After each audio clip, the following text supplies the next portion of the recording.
ẹ kú àsìkò yìí ẹ̀yin ará lé ṣé dáadáa la bá yín sí àlàáfíà ni ẹwà àjíǹde ara máa jẹ yín o. orúkọ tèmi ni Alhaji Ọládipúpọ̀ Success, aláṣẹ àti olùdarí iléeṣẹ́ Yadayan Herbal Company tí ó ń ṣe egbògi Success Honey Pie.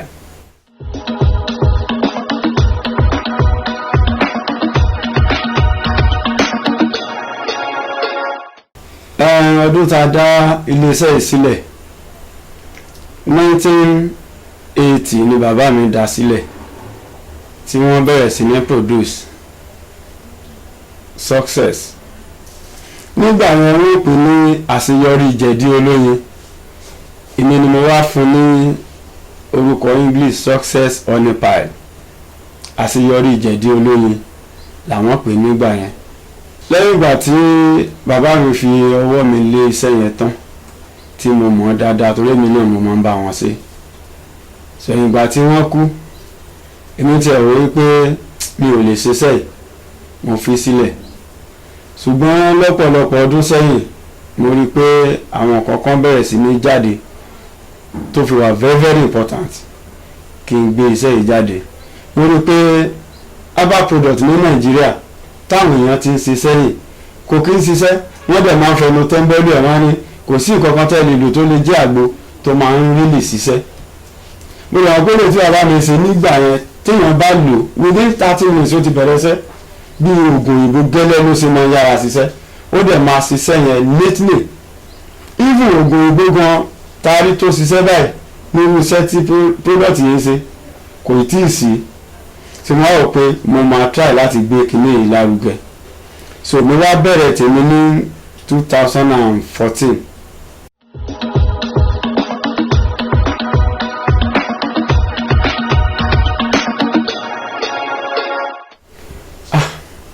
oríṣiríṣi dojúkọ ló wà ó tí ò kì í ṣe kékeré, torí ó jẹ́ ìyàlẹ́nu fún mi pé orílẹ̀-èdè Nàìjíríà yìí àwọn tí wọ́n jẹ́ olórí wa tí wọ́n ní ìjọba Nàìjíríà wọn ò ń fẹ́ kí àkùkọ gàgàrà ni wọ́n tí wọ́n ń fẹ́ kí eléyìí tó wà lábẹ́ wọn kó kọ̀. tí kì í bá ṣe pé àtìlẹ́yìn Ọlọ́run product yìí kì bá mọ́ jáde. èmi tó jẹ́ pé bàbá ti ṣe sẹ́yìn dé àyè kan wọ́n ti fi sílẹ̀, tèmi náà wá bẹ̀rẹ̀ láti di owó kékeré. ọdún tí mo bẹ̀rẹ̀ kódà kò tiẹ̀ tí ì pé 2 months tí mo start kínní làwọn rẹfẹ́nì wọlé náà bá lọ gbé bíìlì wá fún mi pé mo máa sanwó ọdún 10 sẹ́yìn.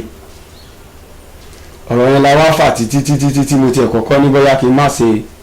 product yẹn mọ́, but àwọn tí wọ́n ti lò ó lẹ́nu bó ṣe jáde bí oṣù kan yẹn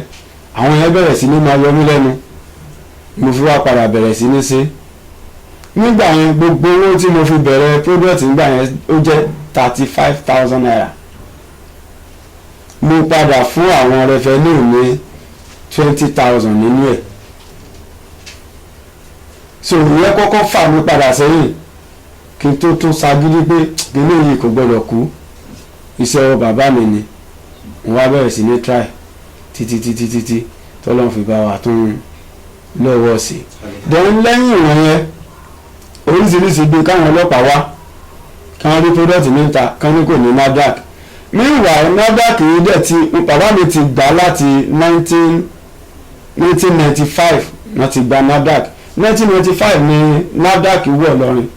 bàbá mi bẹ mú àwọn ẹni àkọ́kọ́ tó kọ́kọ́ gbà kínní because àwọn ò tí ẹ̀ mọ̀ pé bóyá nǹkan tó máa wúlò lọ́jọ́ iwájú ni. so àwọn ọlọ́pàá wọ́n dà mí láàmú lóríṣiríṣi. lẹ́nu lọ́lọ́ àwọn NAFDAC náà tún wá, àwọn náà tún bẹ̀rẹ̀ sí ní sọ oríṣiríṣi. meanwhile the same federal ni NAFDAC jẹ́, kò ń ṣe state. ò bá ṣe l'Àbújá, ò bá ṣe ní Kano, ò bá ṣe ní Kàfàǹsà, anywhere tó bá ti ṣe Nàìjíríà náà ló ti ṣe. but wọ́n jẹ́ kí n mọ̀ wípé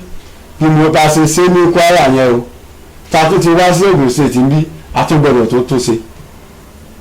àfìgbà tí mo wá wádìí tí mo wá rí pé ọ̀rọ̀ yẹn ò rí bẹ́ẹ̀, àgbọ́dọ̀ tún ṣe, àgbọ́dọ̀ rí ní ìwé ni. so mo wá takú wọn lọ́wọ́ pé mo máa rí léwu ni mi ò lè ṣe NAFDAC ni mi ò fẹ́ kí nọ́mbà tí bàbá mi gbà mi ò fẹ́ kó parẹ́. so gbogbo oríṣiríṣi náà là ń rí bọ̀dá dúpẹ́ ẹgbẹ́ náà pé ó kó wa yọ nínú àwọn ewu kọ̀ọ̀kan kó sì tún túbọ̀ tó máa kó wa yọ lórí eléyìí tó tún bọ̀ lọ́jọ́ iwájú.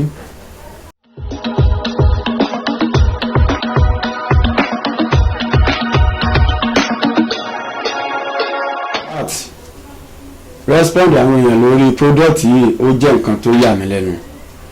kò nídìí pé èèyàn ṣe advert tí iṣẹ́ owó èèyàn bá ti dá lójú tó bá ti jẹ́ nǹkan tó dáa. mi ò polówó lẹ́nu rẹ̀ mi ò polówó ní internet mi ò wéyàn kó bá mi polówó bọ̀ tí mo ṣe ń tà lábẹ́lé mo kàn rí pé ó bẹ̀rẹ̀ sí ní jáde àwọn èèyàn pè mí lọ́tún lọ́sì lóòótọ́ mo fi phone number sí wọ́n pè mí even kò sí ní àárín ọjọ́ kan ṣoṣo mo sì máa gba call àdúrà àwọn èèyàn tá máa ṣàdúrà fún mi lóríṣiríṣi because tí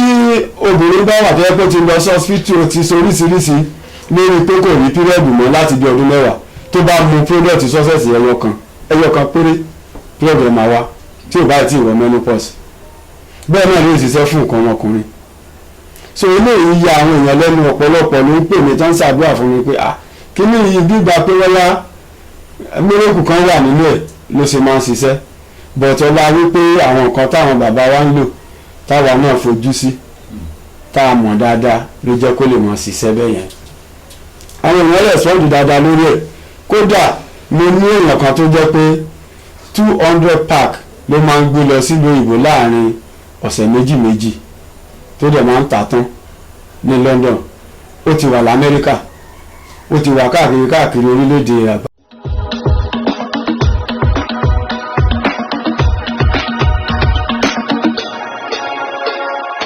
àwọn nǹkan tí mo lè sọ lórí product mi ò tí ì ṣe product púpọ̀ níwọ̀n bá díẹ̀ tá a ṣe yìí káwọn èèyàn kàn fi mọ̀ pé nǹkan ìbílẹ̀ wà kò tí ì kú lọ́jọ́ kìí ṣe díẹ̀ yìí eléyìí tí bàbá mi ṣe ó lé ní oríṣi 50 tí wọ́n ṣe gbogbo ẹ̀ ni mo sì mọ̀ wọ́n jẹ́ pé yé mi pé kò sí àìsàn kan tí kò ní ìwòsàn nílànà ìbílẹ̀ ibi tó bá mọ̀ mọ́ ló máa mọ̀ mọ́.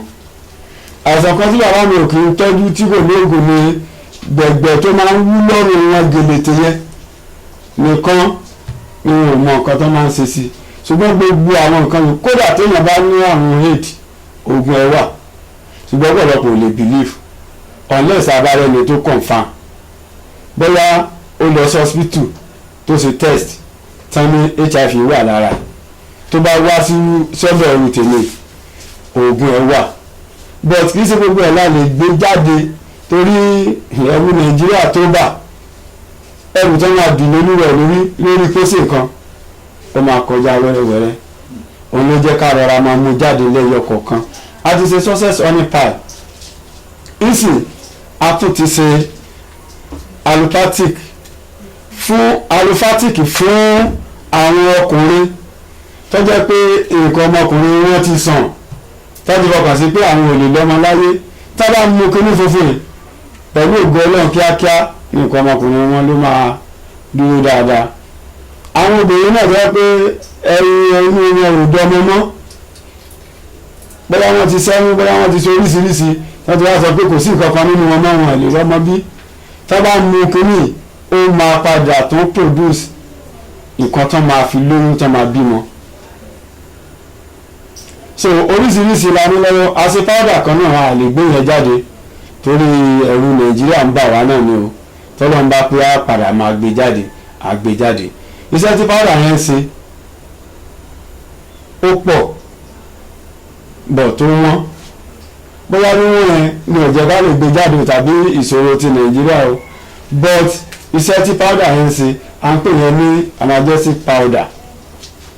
in fact èèyàn bá ní gonorrhea tó ti gba abẹ́rẹ́ tó ti lo oríṣiríṣi oògùn tó bá lo ẹyọ kan within 30 minutes ó máa sọ fún wa pé òun ti free within 30 minutes ewé àti egbò náà ni so ibi tí kálukú bá mọ̀ mọ́ ló mọ̀ mọ́ ewé àti egbò ń ṣiṣẹ́ ká má fojú kéré ẹ̀ ká má fojú tẹ́ńbẹ́lú ẹ̀ ẹni tí ò bá dé gbà kó lọ gbìyànjú kó mu success honey pie ẹyọ kan kó fi dán o bó ṣe nǹkan onítọ̀hún rí ó máa kọ́mẹ̀ntì pé yes ó ń bá nǹkan gidi pàdé nínú nǹkan ìbílẹ̀ wa.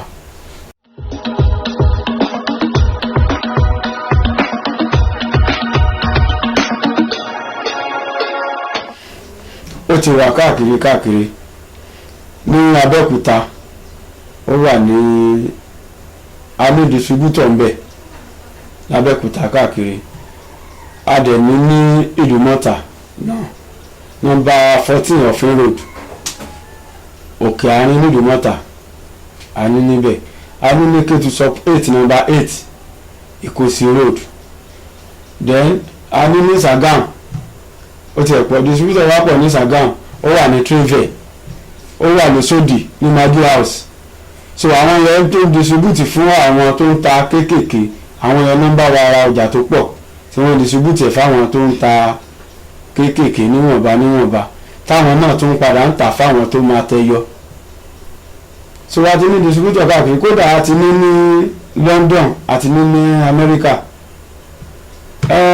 a ní ìdálágbàtà náà sí káàkiri Nàìjíríà àti orílẹ̀-èdè gbogbo àgbáyé nọ́mbà tán lè pè wá sí 080 59 30 21 75 lẹ́ẹ̀kan sí 080 59 30 21 75 nọ́mbà iléeṣẹ́ yáda ìyá nìyẹn customer care line wa nìyẹn tẹ́ bá ti pè ojú ẹsẹ̀ náà máa gbé wọ́n á sọ bí tẹ́ ti máa rí wọ́n á sọ bẹ́ẹ̀ máa dé iléeṣẹ́ wa àdírẹ́sì ọ̀dọ̀ wa Ògìjó láwà ní Àgbọ̀wá Ògìjó nọ́mbà 25 the movement estate Àgbọ̀wá Ògìjó òun láwà Àgbọ̀wá tiwa Àgbọ̀wá Ògìjó ni o ẹ má lọ sí Àgbọ̀wá Ìkòsí tàbí Àgbọ̀wá mìíràn Àgbọ̀wá Ògìjó ni tiwa along Sagamu road lọ́dọ̀ wa tọ́ àbọ̀mí rẹ̀ lórí ìwọ̀nba eléyìí tá a lè sọ nípa product wa and mo sì tún fi eléyìí encourage àwọn youth tí wọ́n ń gbìyànjú láti ṣe àwọn nǹkan kan tó wà nínú ọkàn wọn láti ṣe káwọn náà gbìyànjú kan jáde síta kan ṣe tán bá nídìí help kán tiẹ̀ kọ́kọ́ sí nǹkan yẹn jáde náà kán wo nǹkan tó máa ṣẹlẹ̀ ọ̀pọ̀lọpọ̀ ẹ̀rù bà inú product mi sì tí mo ń ṣe ó pẹ́ tí àbá mi tó ti jáde láyé tí mi ò lè ṣe tẹ́rù bá mi bọ́ mọ́ kan ó pé wá jẹ́ balẹ́rù kò sí kú tó máa pàgbà táà ní bá polówó ẹ̀ ń bẹ̀ tí wọ́n bá jágbàgbé o wẹ́ jẹ́ kí mi náà try jẹ́ kí n ṣe kí n wo nǹkan tó fẹ́ ṣẹlẹ̀ ṣùgbọ́n tí mo bẹ̀ ṣe táwọn oríṣiríṣi yẹjú ọlọ́run lè bá mi yanjú ẹ̀ so ìwọ náà tó ní ọgbọ́n kan tàbí méjì tó fẹ́ ṣe nǹkan bóyá fẹ́ dá iṣẹ́ sílẹ̀ ni o bóyá nǹkan kan wà tó wù ẹ́ láti gbé jáde fún Nàìjíríà kó mọ aráyé tó ń jàǹfààní ẹ̀ ni o tó ń bẹ̀rù mọ́ kọ́kọ́ tiẹ̀ ṣe nǹkan yẹn kó nǹkan tó máa ṣẹlẹ̀ àgbàrá ilé ìlú gbé wa lọ. etí tó ń gbọ́ mi tó ń wò mí fún ti àsìkò yìí ìlera lóògùn ọrọ̀ herbal product nǹkan tó ṣiṣẹ́ fún ìlera dáadáa ni ẹ máa lò ó kẹ́ẹ̀dẹ̀ máa testify lórí ẹ̀ bó ṣe ń ṣiṣẹ́ àjíǹde ara máa jẹ́ gbogbo wa àní níṣòro tí ó jẹ̀mí wa lọ lágbára Ọlọ́run àmín.